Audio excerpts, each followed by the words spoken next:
The difference between this truck and the standard everyday trouble truck that we normally use is this truck here, when on the job site, goes into idle mitigation system.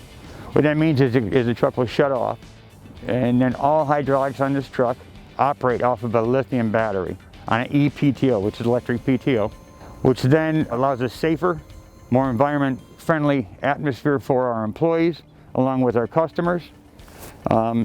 This vehicle will help us also in saving us maintenance costs and fuel costs down the road.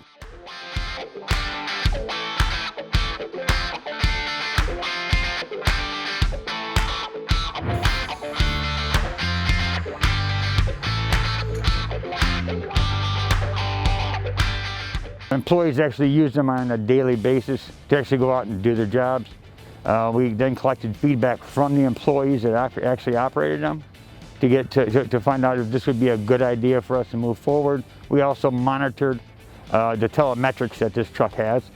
It told us how many emissions that we were actually saving, what was the amount of fuel that we saved, and how often this truck was plugged in, how often it was operated in electric mode.